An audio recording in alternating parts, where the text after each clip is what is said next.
ಬೆಳಗಾಗಿ ನಾನೆದ್ದು ಯಾರ್ಯಾರ ನೆನೆಯಲಿ,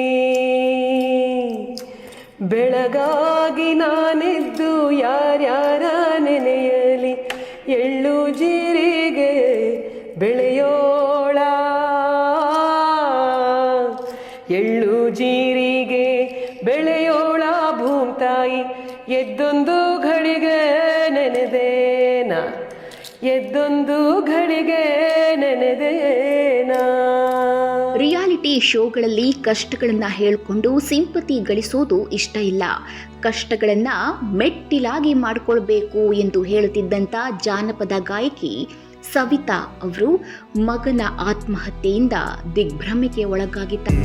ಕಳೆದ 15 ದಿನಗಳ ಹಿಂದೆ ನಾನು ಎಲ್ಲ ಕಷ್ಟಗಳನ್ನು ಹತ್ತಿ ಬಂದೆ, ಅದನ್ನೇ ಜೀವನದ ಮೆಟ್ಟಲಾಗಿಸಿಕೊಂಡೆ ಎಂದು ಸಂದರ್ಶನದಲ್ಲಿ ಹೇಳಿದ್ದ ಸವಿತಕ್ಕನಿಗೆ ಈಗ ತೀವ್ರ ಶೋಕ.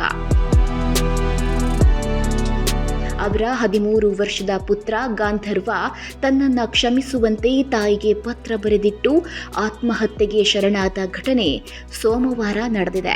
7ನೇ ತರಗತಿಯಲ್ಲಿ ಓದ್ತಿದ್ದಂಥ ಗಾಂಧಾರ್ ಡೆತ್ ನೋಟ್ ಬರೆದಿಟ್ಟು ಮನೆಯಲ್ಲಿ ನೇಣು ಹಾಕಿಕೊಂಡಿದ್ದಾನೆ. ಬೆಳಗ್ಗೆ ಎದ್ದ ತಂದೆ ಮೊದಲ ಮಗನಿಗೆ ತಮ್ಮನನ್ನ ಎಬ್ಬಿಸಿ ನಾಯಿಯನ್ನ ಕರೆದುಕೊಂಡು ಹೋಗಿ ಬನ್ನಿ ಎಂದು ಹೇಳಿದ್ದಾರೆ. ಆದರೆ ಗಾಂಧಾರ್ ರೂಮ್ನಲ್ಲಿ ಪಿಯಾನೋ ಮೇಲೆ ಬೆಡ್ಶೀಟ್ ಹಾಕಿ ನೇಣು ಹಾಕಿಕೊಂಡಿರೋದು ಕಂಡುಬಂದಿದೆ.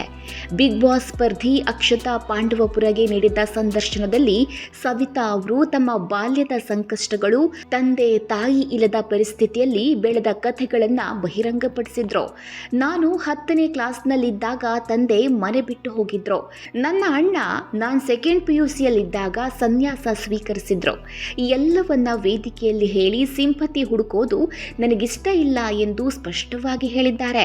ಅವರಿಗೆ ಇತ್ತೀಚೆಗೆ ಆಸ್ಟ್ರೇಲಿಯಾದಲ್ಲಿ ಕಾರ್ಯಕ್ರಮವಿತ್ತು.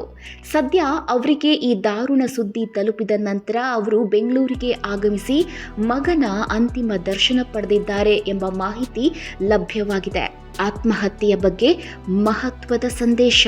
ಆತ್ಮಹತ್ಯೆ ಯಾವುದಕ್ಕೂ ಪರಿಹಾರವಲ್ಲ, ಜೀವನದಲ್ಲಿ ಎಲ್ಲ ಕಷ್ಟಗಳಿಗೂ ಪರಿಹಾರವಿದೆ. ನಿಮ್ಮ ಪ್ರಾಣಕ್ಕಿಂತ ದೊಡ್ಡ ಸಮಸ್ಯೆಗಳಿಲ್ಲ ಎಂದು ಸಾಮಾಜಿಕ ಜಾಲತಾಣದಲ್ಲಿ ಸಂದೇಶ ಸಾರಿದ್ದಾರೆ.